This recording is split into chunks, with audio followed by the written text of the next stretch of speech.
Hi friends, welcome back. तो friends, अभी का वीडियो है व्हाई अमेरिका लव्स पाकिस्तान। जान पूछ के आप लोग मुझे बोलते रहते हो, रिक्वेस्ट भेजते हो इस टाइप की, क्योंकि आपको है ना, मुझे समझ में आती है। पर ये याद रखो भैया, अगर अमेरिका में रहते हैं तो इंडियन भी हैं हम। ठीक है ना। अभी मजे ले लो हमारे एक्सप्रेशंस देख के। दुनिया की सबसे ग्रेटेस्ट लव स्टोरी कौन सी है? ये या ये?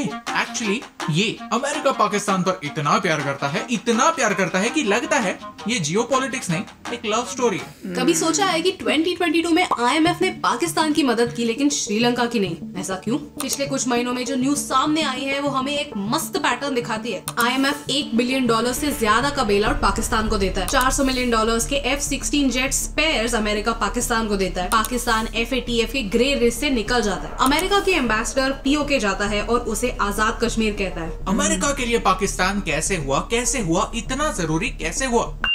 बॉस, हम अमेरिका की बात कर रहे हैं, कैसा देश जो किसी का सगा नहीं। तो अमेरिका को पाकिस्तान से इतना लगाव क्यों, और इसका भारत से कोई रिलेशन तो नहीं? इस सज्जन को क्या तकलीफ है भाई? इस वीडियो में हम पॉइंट बाय पॉइंट समझेंगे अमेरिका और पाकिस्तान के इस प्यार के बंधन का राज। आपका टाइम इंपॉर्टेंट है, इसलिए ये है सारे चैप्टर्स, लेकिन वीडियो काफी इंटरेस्टिंग है, तो प्लीज इसे एंड तक देखिए। और अगर आपको ये वीडियो अच्छा लगा तो अपने दोस्तों के साथ शेयर कीजिए। वीडियो शुरू होने से पहले एक बात, मैं एक भारतीय हूँ और ये पूरा वीडियो इंडिया के पर्सपेक्टिव से है। हमारी पर्सनली पाकिस्तान के लोगों से कोई दुश्मनी नहीं है, लेकिन जब जियोपॉलिटिक्स की बात आती है तो भारत एक तरफ है और पाकिस्तान दूसरी तरफ, तो क्लैश ऑफ इंटरेस्ट तो है। अगर आप एक पाकिस्तानी फैन है और एक इंडियन पर्सपेक्टिव नहीं सुनना चाहते तो इस वीडियो को अभी के अभी बंद कर दीजिए, because you may not like it. But if not, then my friend, get ready to here the greatest love story ever. Chapter 1, पहली नजर में प्यार। 15 अगस्त 1947 को अमेरिका ने देखा कि फ्रेश माल मार्केट में आया है। एक तरफ भारत, दूसरी तरफ पाकिस्तान। मुंह तो बंद करो अंकल। दोनों यंग, दोनों में ग्रोथ का चांस, दोनों मस्त डेमोक्रेसी। उधर कोल्ड वॉर में हर चीज में USSR से अमेरिका की राइवलरी। तो अमेरिका के लिए एशिया में एक स्ट्रॉन्ग एलाय होना जरूरी था। कोल्ड वॉर में भारत ने नॉन अलायंस को चुना। भारत ने कहा, ये मेरी फाइट नहीं, मेरे पास फाइट करने के पैसे नहीं। इधर मेरे देश में पहले ही बहुत सारे प्रॉब्लम्स हैं, पहले उनको सॉर्ट करते हैं। भारत ने कर दिया दोनों को फ्रेंड जोन, लेकिन पाकिस्तान ने अमेरिका का हाथ थामा। पूछना चाहिए आपको, परमिशन लेनी चाहिए। इनफैक्ट 1954 में पाकिस्तानी सोल्जर्स अमेरिका गए ट्रेनिंग लेने। बदले में 1950s और 1960s में आयुब खान ने अमेरिका को पाकिस्तानी एयर स्पेस का इस्तेमाल सोवियत बैक्ड अफगानिस्तान पर नजर रखने के लिए करने दिया। हाल ही में सोवियत डॉक्यूमेंट्स लीक हुए जो इस बात का प्रूफ है कि अमेरिका और चाइना ने मिलकर पाकिस्तान को न्यूक्लियर बॉम्ब बनाने में हेल्प की। चाइना ने बॉम्ब का डिजाइन प्रोवाइड किया और अमेरिका ने पाकिस्तान को रोका नहीं। इनफैक्ट 1987 में Pakistan became the second highest recipient of foreign add after Israel. Pakistan से यारी अमेरिका के फायदे में थी, क्योंकि पाकिस्तान के थ्रू वो अफगानिस्तान में एक वॉर लड़ सके। चैप्टर 2, पाकिस्तान और अफगानिस्तान। आपने देखा होगा कि हमेशा अफगानिस्तान के क्रिकेट फैंस पाकिस्तान के अगेंस्ट होते हैं। ये सीन क्या है? अफगानिस्तान को पाकिस्तान से क्या प्रॉब्लम है? हुआ ये कि सोवियत गवर्नमेंट ने अफगानिस्तान को 1978 तक सपोर्ट किया। तब का अफगान लीडर USSR का सपोर्टर था। सिचुएशन तब पलटी जब उसे मार दिया गया। USSR और अफगानिस्तान के बीच युद्ध छिड़ गया। उस समय अमेरिका को वॉर में एंटर करना था, जस्ट नॉट डायरेक्टली। ये उनके लिए सोवियत यूनियन को हराने का एक मस्त मौका था। 1973 में अमेरिका वियतनाम से वॉर हार गया और ये उनके ईगो के लिए एक मैसिव ब्लो था। उन्हें एक जीत की जरूरत थी, कम्युनिज्म को हराने की जरूरत थी। सिमिलरली 1971 में पाकिस्तान 2 हिस्सों में बंट गया था, बांग्लादेश बन गया था। अमेरिका का भी दिल टूटा और पाकिस्तान तो पूरा टूटा। शुरू हुआ ऑपरेशन साइक्लोन। बेसिकली CIA ने अफगानिस्तान के रेबल्स को तैयार किया, उन्हें हथियार और पैसा दिया, लेकिन पाकिस्तान के थ्रू। पाकिस्तान बन गया मिडिलमैन। जो पैसे अमेरिका ने दिए, उसी पैसे से पाकिस्तान ने एक मिलिटेंट सेना बनाई जो अमेरिका की सोवियट्स के अगेंस्ट और पाकिस्तान की भारत के अगेंस्ट मदद करे, लेकिन डायरेक्टली नहीं, छुप छुप के। हम मुजाहिदीन लाए पूरी दुनिया से, हमने तालिबान को ट्रेन किया, उन्हें वेपन्स दिए, उनको अंदर भेजा। वो हमारी हीरो तो है, बिल्कुल। ओसामा बिन लादेन हमारा हीरो था। 1989 में सोवियत ने अफगानिस्तान से विड्रॉ किया और 1991 में सोवियत ही खत्म हो गया। मुजाहिदीन हो गया अनएम्प्लॉयड, तो पाकिस्तान ने उन्हें डाइवर्ट किया अफगानिस्तान से भारत की ओर। 1990s में कश्मीर में क्या हुआ ये तो आपको पता। इसी अनएम्प्लॉयड मुजाहिदीन से अलग अलग टेरर ऑर्गेनाइजेशंस बने, जिन्होंने दुनिया भर में शांति का मैसेज फैलाया। फिर आया 2001। We all know about the September 11 attacks. US ने टेरर के अगेंस्ट जंग छेड़ दी and Pakistan found that it had its old job back, the job of a middleman. Chapter 3, Jaaneman returns. ये मैप देखिए, अफगानिस्तान के आसपास के देशों को देखिए। यूएसए ने ईरान को 1984 से ही स्पॉन्सर ऑफ टेररिज्म डिक्लेयर किया था। उनका एयर स्पेस यूज करना पॉसिबल ही नहीं था। 2003 में यूएसए ने इराक पर अटैक किया तो वो भी ऑप्शन गया। यूएसए अफगानिस्तान में डायरेक्टली फ्लाई नहीं कर सकता था, तो 2021 तक वो पाकिस्तानी एयर स्पेस का इस्तेमाल करते रहे। वेपन्स जो पहले सी रूट से आते थे वो Afghanistan via Pakistan land route से पहुंचते। जॉर्ज बुश ने कोलिशन सपोर्ट फंड के थ्रू वेपन सिस्टम्स और फाइनेंशियल एड पाकिस्तान को दिया ताकि पाकिस्तान यूएस की मदद करे। पाकिस्तान की ये स्ट्रेटेजी 2011 तक मस्त काम कर रही थी। अगर किसी पावरफुल देश के दुश्मन को हराने में आप उनकी मदद करो तो वो बड़ा देश आपका दोस्त बन जाता है। 2001 से 2011 तक अमेरिका के लिए सबसे बड़ा विलन था ये इंसान, जो आखिरकार पाकिस्तान में ही पाया गया। लेट मी रिमाइंड यू कि पाकिस्तान 2004 से यूएसए का मेजर नॉन नेटो एलाई था। इन एलाइज को बहुत सारे अलग अलग मिलिट्री बेनिफिट्स मिलते हैं। ऑल्सो 2001 के अटैक्स के बाद बिन लादेन कहाँ है ये ढूंढने के लिए Pakistan was supposed to help the United states, लेकिन ओसामा उनके खुद के बैकयार्ड में था, ये भी उन्हें पता नहीं था। भाई जिसने अमेरिकन सॉइल पर सबसे बड़ा अटैक किया, अगर वो पाकिस्तान में ही पाया गया तो पाकिस्तान के तो लग गए।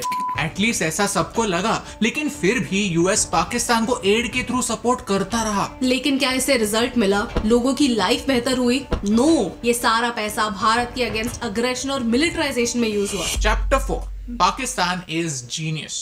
कितना जीनियस है, देख लो उसका हालत क्या है। मत कीजिए, सुनिए तो। पाकिस्तान जीनियस इसीलिए है क्योंकि पिछले 30 सालों में उन्होंने ऐसा फॉर्मूला बनाया है, ऐसा कॉम्बिनेशन बनाया है जिससे सब डरते हैं। पाकिस्तान में है न्यूक्लियर बॉम्ब्स, पाकिस्तान में है टेररिस्ट। तो अगर पाकिस्तान में श्रीलंका जैसा हाल होता है, सरकार गिर जाती है और लोग कंट्रोल ले लेते हैं, एनार्की होती है, तो हाई चांसेस है कि टेररिस्ट के हाथ न्यूक्लियर बॉम्ब लग जाए। If Pakistan fails, the world will suffer. Islamabad ने अपने लिए एक परमानेंट रेवेन्यू स्ट्रीम बनाया। जब तक मिलिटेंट्स है तब तक यूएस को पाकिस्तान को मदद करनी पड़े, फिर वो पैसे देकर हो या equipment. Pakistan is a genius क्योंकि वो सिर्फ अमेरिका पे डिपेंडेंट नहीं है, उन्होंने चाइना से भी पैसे उठाए। क्यों? इंडिया पर प्रेशर डालने के लिए। ज़ूबो एक मिलिट्री स्ट्रेटेजिस्ट थे जो 2020 तक पीएलए का एक हिस्सा थे। वो कहते हैं, एंड आई कोट, इंडिया का इन्फ्लुएंस कम करना पाकिस्तान और चाइना के सेल्फ इंटरेस्ट में है। सबसे बड़ा खतरा तो इस बात का है कि 12 फॉरेन टेरर ऑर्गेनाइजेशंस पाकिस्तान को अपना घर मानते हैं। लेकिन असली प्यार वही है जो गलतियों को भूलकर आपको गले लगे। After all is fair in love and war and this is both. America ने पाकिस्तान को आज तक क्यों प्रोटेक्ट किया ये तो हम समझ सकते हैं। माय क्वेश्चन इज, अब क्यों? अब तो अमेरिका अफगानिस्तान से निकल गया। क्या अमेरिका जो प्रॉक्सी वॉर अफगानिस्तान में खेल रहा था वही गेम भारत के साथ भी खेलना चाहता है? क्या अमेरिका पाकिस्तान का इस्तेमाल करके इंडियन सबकॉन्टिनेंट में अपना इन्फ्लुएंस बढ़ाना चाहता है? क्या ये सारी बातें भारत के लिए मैसेज है, एक वार्निंग? भारत और अमेरिका में कभी भी बढ़िया दोस्ती नहीं थी। ट्रम्प, जिसने पब्लिकली पाकिस्तानी एड को कॉल आउट किया था और जो पीएम मोदी के साथ काफी फ्रेंडली था, उसने भी इंडिया के प्रेफरेंशियल ट्रेड ट्रीटमेंट स्टेटस को रिवोक कर दिया। अमेरिका एक टिपिकल बिजनेसमैन की तरह एक प्रॉफिट ओरिएंटेड देश है जो जब भी भारत की ओर देखता है तो खुद को यही सवाल पूछता है कि भारत से मुझे क्या फायदा होगा। भारत ने खुद के न्यूक्लियर हथियार बनाने के बाद उन्होंने पाकिस्तान को न्यूक्लियर हथियार बनाने से नहीं रोका, उनकी डेवलपमेंट्स को अनदेखा किया। उन्होंने पाकिस्तान को F-16 जेट्स प्रोवाइड किए, ये जानते हुए कि इससे भारत पर अटैक हो सकता है। पाकिस्तान कहता है कि ये जेट्स टेररिज्म रोकने के लिए, लेकिन टेरर कैंप्स डिस्ट्रॉय करने के लिए फाइटर जेट्स यूज करना कॉकरोच मारने के लिए मशीन गन यूज करने जैसा है। इट मे वर्क लेकिन एफिशिएंट नहीं है। अरे घर जाएगा उसमें। चैप्टर 5।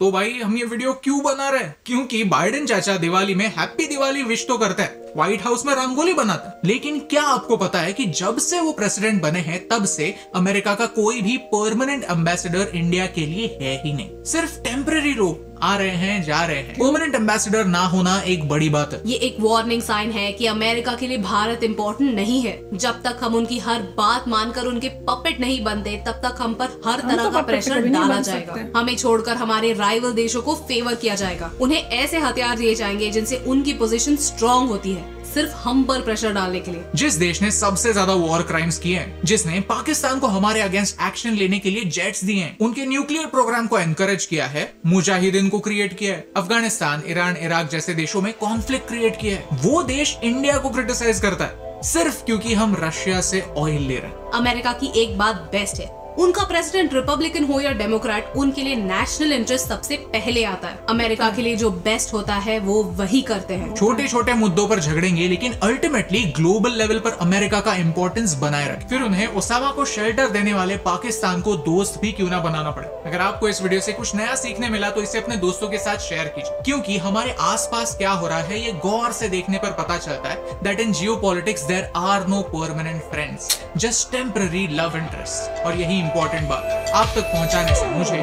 फर्क पड़ता। यार शुरू हुई थी हंसी मजाक से, एंडिंग तक तो मैं भी ऐसी कोई बुरी बात नहीं थी, ऐसा कोई कॉम्प्लेक्सिटी नहीं थी। इसमें यही है कि जितनी जो भी कंट्री है वो हर कंट्री इसी फैशन में काम करती है।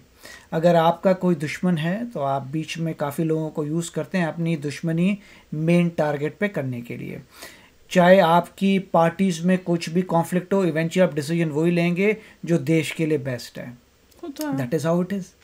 इंडिया भी यही करता है और करना भी चाहिए।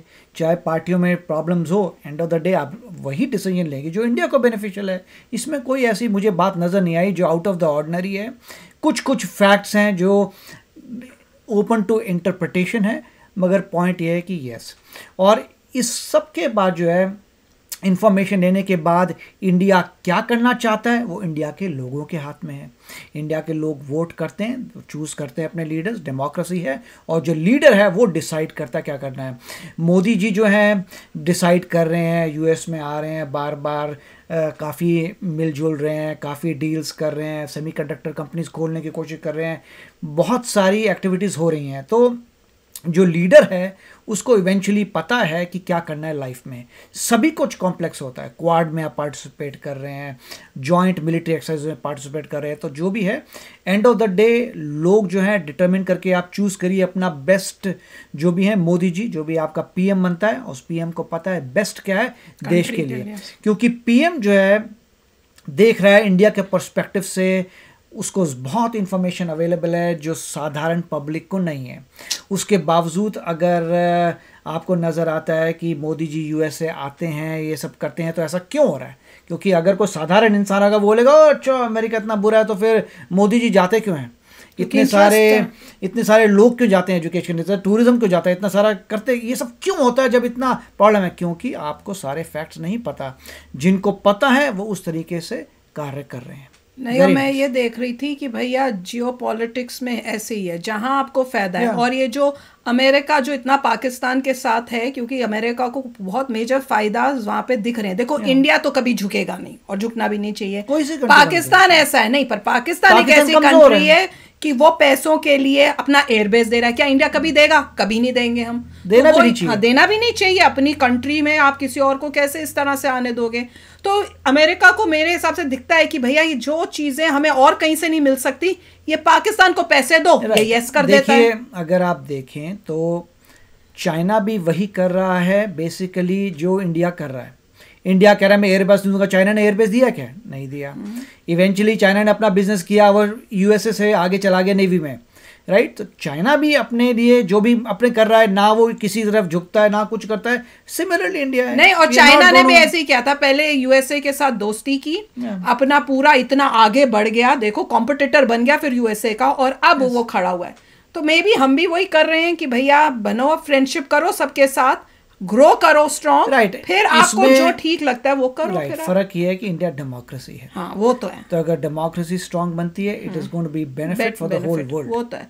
हमें तो वही कंट्रीज में तो और कोई भी कंट्री इतनी मतलब बोगस नहीं होती कि जो दूसरे का प्रॉफिट करे अपना ना करे।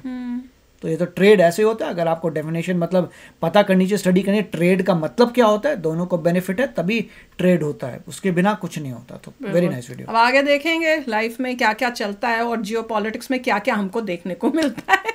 तो चलो फ्रेंड्स, चलते मिलेंगे नेक्स्ट वीडियो में बहुत ही जल्द। Till then take care and bye bye. तो अगर आप मेरे इस चैनल पे नए हो तो जल्दी से सब्सक्राइब के बटन को हिट करो और बेल आइकन को क्लिक करो, ताकि आपको मेरा जब नया वीडियो मैं लगाऊं आपको उसके बारे में जल्दी से पता चल जाए।